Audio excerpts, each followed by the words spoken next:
உங்க அப்பா இந்த உலகத்துல ஏதோ ஒரு மூலையில வாழ்ந்துட்டு இருக்காருங்கிற நம்பிக்கையில தடி நான் இன்னும் உயிரோட இருக்கேன்.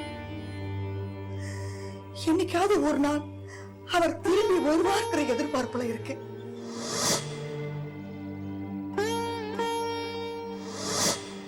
உங்க அப்பா என்கிட்ட பேசின கடைசி வார்த்தை, நான் எந்த தப்பும் பண்ணல. சேரம் பெரியப்பதான் எல்லா தப்பும் பண்ணிட்டு பழைய என் மேல போட்டாரு. குழந்தைகளை பத்திரமா பாத்துக்க, நான் வந்துடுவேன், கண்டிப்பா வந்துடுவேன்.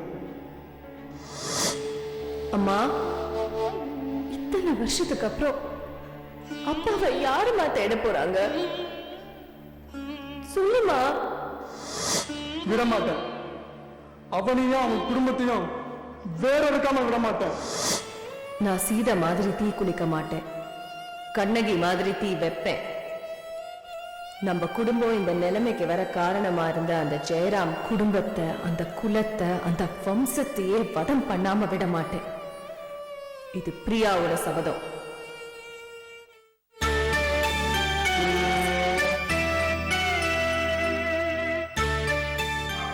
ஜெயஸ்ரீ, நானும் உன்னோட விளையாட வரட்டுமா?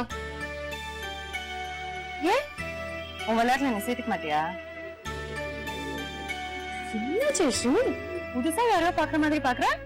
முதல்லதான் சோகமானீங்க, மட்டும் எப்படி ஜாலியா இருக்கீங்க?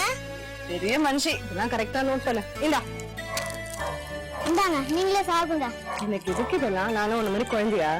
உணவுதான் குழந்தையா இருக்க கூடாதான்னு சொன்னீங்க. அப்போ அப்படி சொன்னேன்.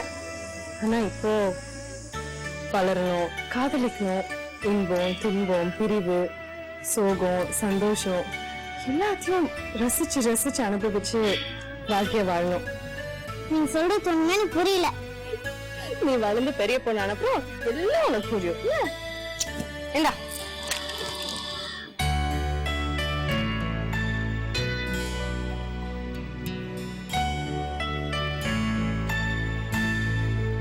Chitra, Chitra, Chitra, Chitra, TNPSC exams announce பண்ணிருக்காங்க. நீ அப்ளிகேஷன் கேட்டே, வாங்கிட்டு வந்திருக்கேன். அப்புறம் இந்த ஒரு கைட் தான் கிடைச்சது. இப்போதைக்கு இதை படி, நான் மத்ததை எப்படியாவது தேடி பிடிச்சு வாங்கி கொடுத்துடுறேன். இந்தா.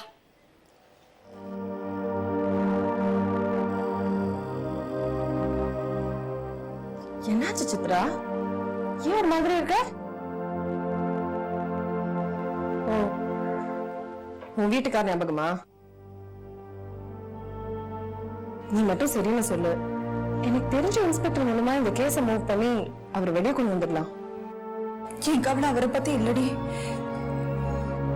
நம்ம அம்மா. ஏன் நம்ம அம்மாக்கு என்ன? வழக்கம் போல உங்ககிட்ட புலம்ப ஆரம்பிச்சுட்டாங்களா? பிரியாக்கு இன்னும் கல்யாணம் ஆகல, பிரியா இன்னும் கல்யாணத்துக்கு சம்மதிக்கல. இந்த புலம்பல்ஸ் தானே. சித்ரா, நான் தான் விக்ரம லவ் பண்றேன்னு அம்மா கிட்ட தெளிவா சொல்லிட்டேன்ல, அப்புறம் என்ன? ஓ, இந்த 2 நாள் நான் மூட் ஆஃபா இருந்தேனே, அதை பத்தி ஏதாவது சொல்லி வருத்தப்பட்டாங்களா? ஐயோ இல்லடி, அம்மா எதுவுமே பேசவே மாட்டேன்றாங்க. அதான் பிரச்சனை. பிரம்ம புடிச்ச மாதிரி வெறிச்சு வெறிச்சு பாத்துட்டு இருக்காங்க. அவங்களுக்கு என்ன ஆச்சு ஏதாச்சுன்னு ஒண்ணுமே புரியலடி. எனக்கு ரொம்ப பயமா இருக்கு. அம்மா, அம்மா,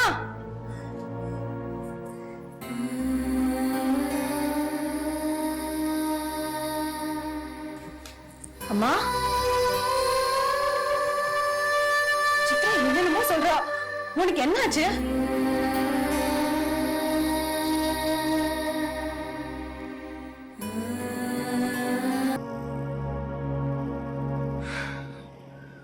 ஆக மொத்தம் நான் நிம்மதியா சந்தோஷமா இருக்க கூடாது. இத்தனை நாளா இவனால பிரச்சனை, இப்ப ஒன்னாலயா? ஒரு சந்தோஷமான விஷயம் சொன்னா நான் வந்தேம்மா, இப்படி மூட் அவுட் பண்ணிட்டியே. சரி, இப்ப என்ன நடந்துச்சுன்னு இப்படி வந்து உட்கார்ந்துட்டு இருக்க?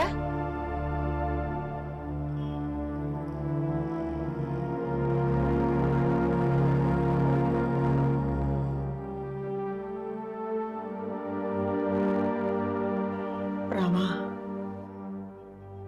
உன்னதான் நான் நம்பி இருக்கேன். எல்லாத்தையும் நீதான் பாத்துக்கணும். ராமர் எதையும் பாத்துக்க மாட்டார். நம்ம வேலையை நாம தான் பாத்துக்கணும். இத்தனை வருஷம் ஆகியும் அப்பாவை நம்ம கண்ணிலேயே காட்டலையே அவரு. காட்ட வேண்டாம்.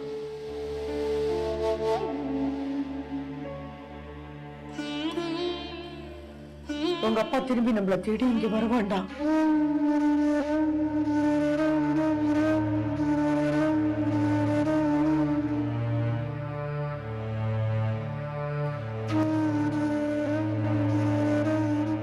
அம்மா, நீ ஏன் இப்படி சொல்ற? ஒவ்வொரு நாளும் ஒவ்வொரு நிமிஷமும் அப்பாவோட வருகைய நம்பிக்கையோட எதிர்பார்த்து காத்துட்டு இருக்கிற நீயா இப்படி எல்லாம் பேசுற?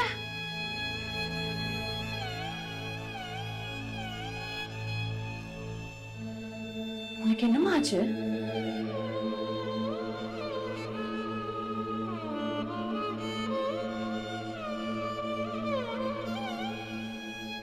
இப்படிதாண்டி என்கிட்டயும் ஏதேதோ சம்மந்தம் இல்லாம உளறிட்டு இருந்தாங்க.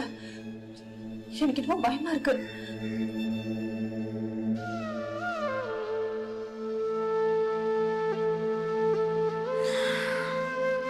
Something wrong. அம்மாவை டாக்டர் கிட்ட அழைச்சிட்டு போயிடுவோம்.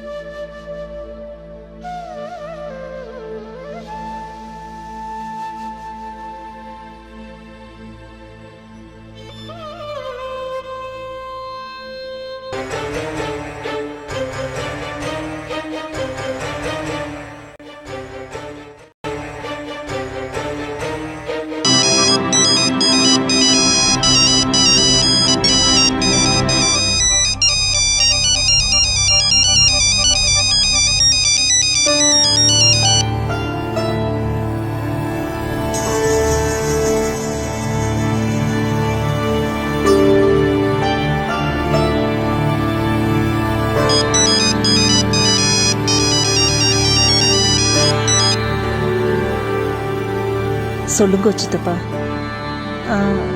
இல்லை சித்தப்பா, புரியுறது. அப்பாவுக்கு டிமென்ஷியா இருக்கிறதால அடிக்கடி வேற உலகத்துக்கு போயிடுறார்.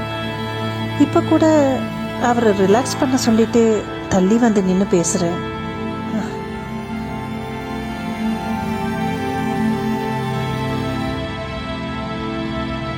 அன்னைக்கும் அப்படிதான். உங்கள் புள்ள டாக்டர் சாகர தான் புள்ள அப்படின்னு நினச்சிட்டு என்னெல்லாமோ சொன்னார். அப்புறம் ஏதோ சொல்லி சமாதானப்படுத்தினேன். இன்னொரு நாள் அவனுக்கு ஃபோன் பண்ண அவனும் சரிப்பா சரிப்பா அப்படின்னு சமாளித்தான். என்ன பண்ணுறது சொல்லுங்கோ, திடீர்னு இப்படி ஆயிடுறது. சில சமயம் அம்மாவோட நினைவு வந்துடுறது. 2 நாளா உங்கள் அம்மா எங்கடி போயிட்டா அப்படிங்கிறார். ஒரேடியா போயிட்டான்னு கூட மறந்து போயிடுது.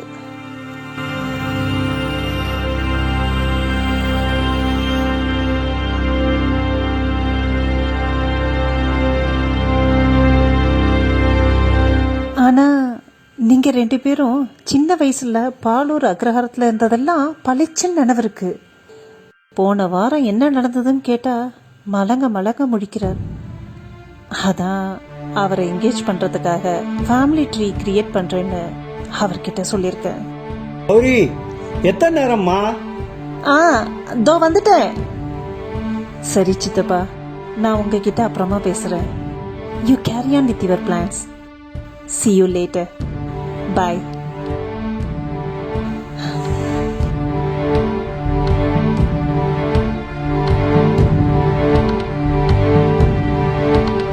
சீக்கிரம் வாமா இங்க. என்னம்மா பண்ணிட்டு இருக்க இன்னும்?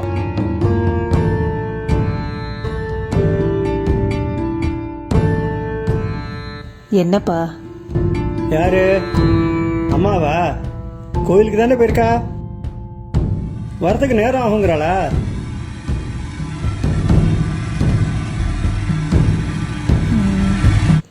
ஆமாப்பா, அப்படியே சித்தி சித்தப்பாவையும் பார்த்துட்டு வரேன்னா.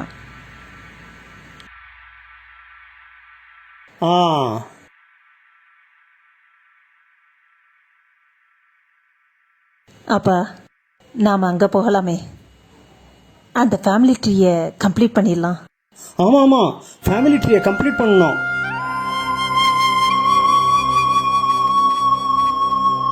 ஆ, பூர்வீகம் ஸ்ரீகண்டபுரம் பாலூர் அக்ரஹாரம், கரெக்டா? ஆமாம்மா. ஒன்று பண்ணலாமே, பேக்வர்ட்ஸாக ஒர்க் பண்ணலாம். ஒரு நிமிஷம் இரு. என்கிட்ட ஒரு பழைய ஆல்பம் ஒன்று இருக்குமா, அதில் அந்த காலத்து ஃபோட்டோஸ்லாம் நிறைய இருக்கு. அதை பார்த்தா நிறைய விஷயம் நம்மளுக்கு ஞாபகத்துக்கு வரும். நான் அதை எடுத்துட்டு வரேன்.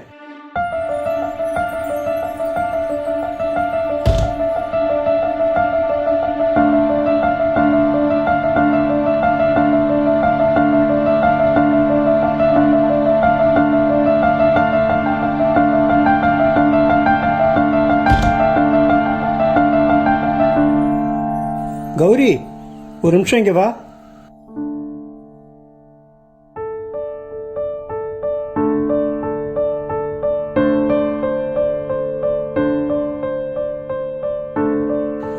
இதை பாத்தியாம்மா? இதுதாம்மா நம்ம அக்ரஹாரம். இடது கோடியில் இருக்கிறது தான் நம்ம 2000 நம்ம போனோம் இல்லையா, அப்ப எடுத்தது. பாரு பாரு.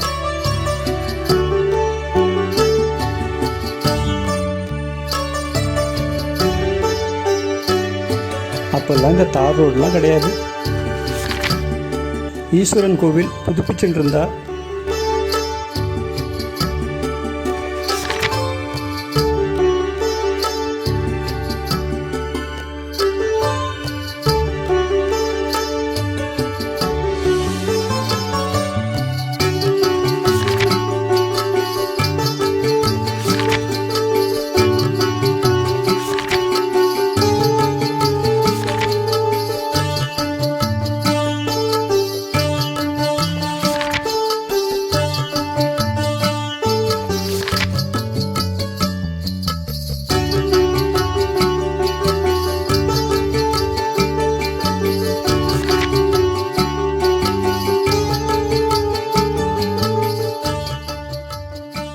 அப்பா, தாத்தா, குள்ளு தாத்தாலாம் இந்த காலத்தில், அதாவது 1930s இந்த அக்ரஹாரம், பொதுவாக எல்லா அக்ரஹாரமும் தான் எவ்வளவு ஜேன்னு இருந்தது தெரியுமா உனக்கு? நானே 8 வயசு வரைக்கும் பாலூர் அக்ரஹாரத்தில் தான் இருந்தேன் நான். அப்படி கொடிகட்டி பறந்த அக்ரஹாரங்கள் இன்னைக்கு என்னத்தான் சொல்றதுமா? அப்பா, ஐ அண்டர்ஸ்டாண்ட்ப்பா.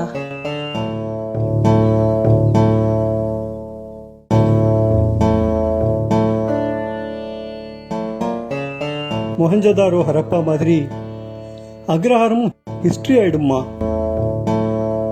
மிஞ்சி மிஞ்சி போனா இன்னொரு 40-50 வருஷம், அவ்வளவுதான்.